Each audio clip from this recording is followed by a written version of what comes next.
Hi, I'm Jenny from the Missouri Star Quilt Company. I want you to take a look at this quilt behind me. How beautiful is this? And it just looks like it's so difficult, but as usual, this is an easy quilt to do, and I can't wait to show you it. So one of the fun things that I do is that I go around and teach in all these different places, and every once in a while somebody makes a mistake on their block. And as it happened in this case, that mistake turned into a whole new quilt. So I love when that happens. So I'm up in Idaho, and this gal, Glenna, she says to me, how come I can't make this look like the disappearing pinwheel? It isn't working. And I started playing with that block, and what I realized was that instead of a pinwheel, she had sewn it together as an hourglass. I should call this the disappearing Glenna, but we're going to call this the disappearing hourglass, because she made an hourglass, and by doing the same thing we did in the disappearing pinwheel block, you get a block that looks like this. How cool is that? So let me walk you through it. So to make this quilt, you're going to need a layer cake of color and a layer cake of solid. For this quilt behind me, we used the Cafe Facet Cool line from Rowan Fabrics, and it's just beautiful. I mean, I love the bright colors and all the blues. You guys know I love blues. And so that's what you need to make it. We also put a little border on here. It's about a 5-inch border, so you'll need about 1.5 yards for that. So the first thing we're going to do is we're going to take a 10-inch square of color. Here's our 10-inch square of color and a 10-inch square of white. We're going to put those right sides together, and we're going to sew all the way around it because we want to make 4 half-square triangles. So I'm going to go over the sewing machine and sew this. Now sometimes if you get fabric from different companies, you would think 10 inches is always going to be 10 inches, but sometimes it's not. And so when that happens and you have layer cakes that are a little bit different size, just choose one and make that one your edge and follow that one. That's what I do, and that saves you from feeling like you have to trim everything down. So I'm just going to sew straight around this block. People always ask me if I sew off the corner or if I stop and pivot. It just depends on how fast I'm going. Sometimes I can stop and pivot. Sometimes I'm like whoosh right off the side.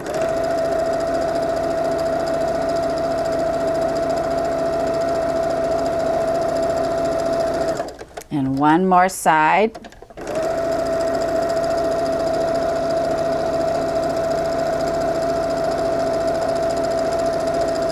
There we go. Now what we're going to do is we are going to cut this diagonally both directions, corner to corner, both sides. So here we are. We'll cut one cut this way and one cut this way.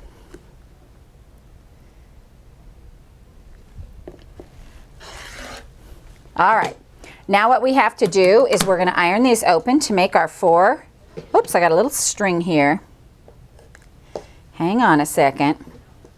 I do a lot of cutting on this mat, and when you get deep grooves in a mat, then sometimes you end up with these little places where it doesn't quite catch them all.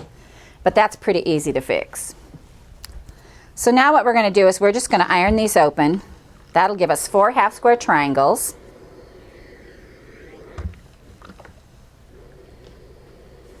One more. There we go. And then we're going to lay these out in an hourglass method. So what we're going to do, I'm going to scoot this over here. What we're going to do is we're going to put 2 colors pointing together and 2 whites pointing together like this. That makes the hourglass block right there. And then you're going to sew it together just like you'd sew a 4-patch. So we'll sew these 2 sides like this and these 2 sides like this and sew our seam together in the middle. So let's go over to the sewing machine and do that.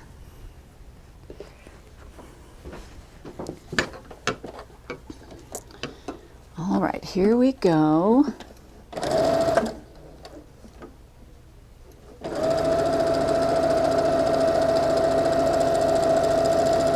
Now if you're really careful, you can go ahead and chain piece these. You just want to make sure that you're going the same direction.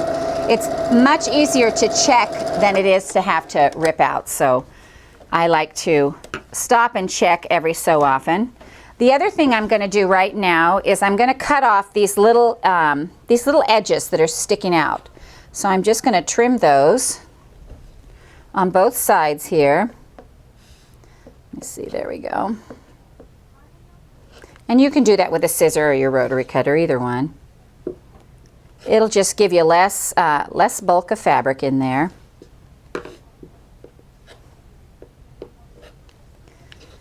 All right, so then we're going to open these up and make sure we have them go in the right direction. All right, there we go. And there we are. So now what we're going to do is put these two pieces together and make this block. So what I like to do when I sew these pieces together is I like to start a little sewing, and then I make sure my middle lines up together. So I just find that seam and I feel for the nesting with my fingers to make sure that it's going to line right up exactly. And then again I line it up where the two bottom seams come together as well. And that gives you, it enables you not to use a pin and to give you pretty good points. So let's see how we did. Pretty good there. So I'm going to iron this out.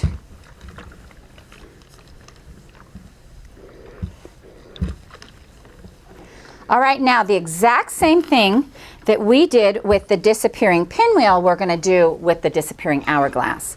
So we're going to measure the size of our block and we're going to divide that by 3 because we want to turn it into a 9 patch. Now I have one here that is ready to cut, and my measurement from comes out to 4 1/4. That each piece is 4 1/4. You'll want to measure yours and find out for sure what yours is. So you can measure 4 1/4 in from the edge, or you can measure it from the middle out. If I go from the middle out, that's 2 1/8. It's half of 4 1/4. So I'm going to make that cut on all 4 sides. I'm going to be really careful not to move my block at all, and just cut all the way around it. If you have a rotating mat, this is a really good time to use that. You can also, if you have a small mat, you can just turn your whole mat as well. One thing that you want to make sure of when you're doing this cutting is that the edge of your ruler doesn't have a half mark. If it has a 1/2 inch mark, that'll just really throw you off. So that's the only time when I've taught this that we end up with any trouble at all, is if we have a ruler that has a 1/2 mark, because you forget and then your measurement is way off. So now what we have here is we have this awesome block that is in 9 pieces. Make sure I get all my little threads cut. Oops. There we go. And this one. Right here in the middle, that's where I do all my cutting, so I've got some deep grooves there. There we go. So here's our block, and if we squeeze these together, you can see it's still the hourglass. So let me show you how to get this awesome star out of this hourglass block. First thing you're going to do, all your middle squares here, you're going to turn around. So we're going to flip these over like this. And we're flipping them straight around like that. This actually makes a really cool block too, but we're not finished.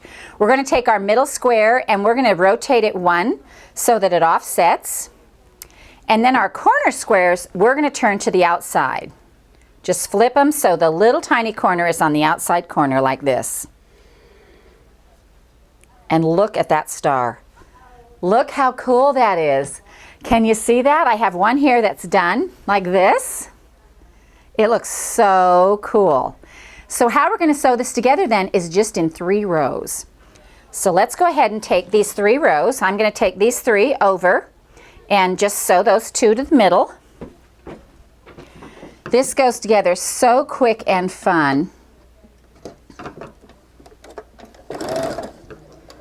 And it makes a beautiful block.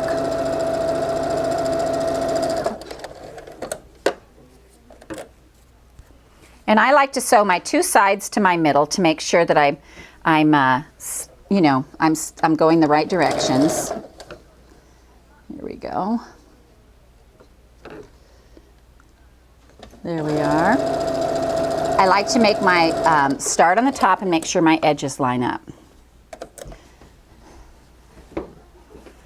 So here we go, and we take it back and we check and see that we're in the right place. So I'm going to go ahead and do the other 2 rows, and I'll meet you right back here.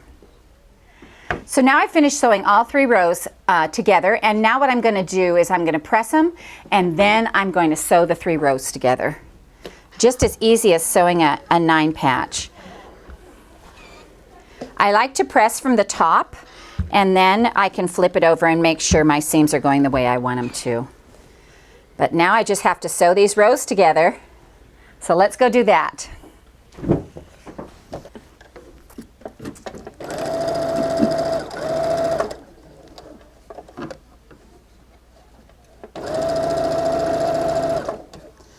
All right. The cool thing about this is you can match it up, each little block, you can match it up so it stays nice and together. And then we make sure that's right. We set up the other one. Always look before you sew, because it's way easier to be, you know, more careful than it is to pick out. Although I know there are some professional pickers out there. I think all of us are a little bit professional at that, but when I go teach at these different places, there'll be ladies who'll be like, well, I'm a professional picker.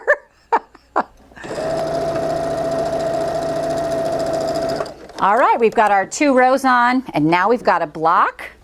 So let's check this out. I'm going to iron it.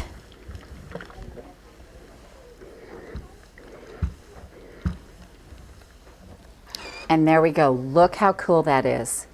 Isn't that darling? So when you go to put these together, what you're going to do is you're going to line these up so they go opposites. Like right here, you have your color with your white. And what that does is these 4 little squares in the corner, then it makes that cool little hourglass in the corner.